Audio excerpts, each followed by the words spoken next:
মরে গেলেও ভুল করে এই শ্যাম্পু সরাসরি চুলে লাগাবেন না। এই শ্যাম্পু চুলে লাগালে চুল এত লম্বা হবে যে কিছুদিন পর পর চুল কাটতে হবে।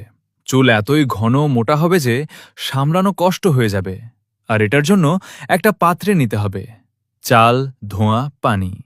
এটা চুলের যত্নে খুব গুরুত্বপূর্ণ একটি উপাদান, যা আমাদের মাথার চুলের গোড়া মজবুত করে চুলকে লম্বা, ঘন, মোটা করে।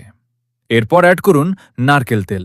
এটা চুলের পুষ্টি, যা চুল পড়া বন্ধ করে চুলকে অনেক বেশি হেলদি রাখে। এখন যোগ করুন লেবুর রস। এটা আমাদের মাথা থেকে উকুন খুশকি দূর করবে, মাথার স্কাল্প থেকে মৃত কোষ দূর করে চুলকে সুন্দর রাখবে। এখন যোগ করুন 1 চামচ কফি। কফিতে এমন উপাদান থাকে যা আমাদের অকালে পাকা চুল কালো করে, ড্যামেজ খসখসে চুল সিল্কি ঝলমলে করে। এই উপাদানগুলোর সাথে এখন যোগ করে দিন আপনার পছন্দ মতো যে কোনো শ্যাম্পু। খুব ভালো করে মিশিয়ে নিলেই তৈরি হয়ে যাবে চুলের যত্নে কার্যকরী শ্যাম্পু।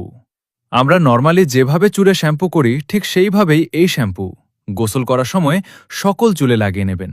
5 মিনিট পরে 2 হাত দিয়ে মাথার তালু ভালো করে মাসাজ করবেন। এরপর পানি দিয়ে চুল ধুয়ে নেবেন। এই শ্যাম্পু সপ্তাহে 2 বার চুলে ব্যবহার করুন।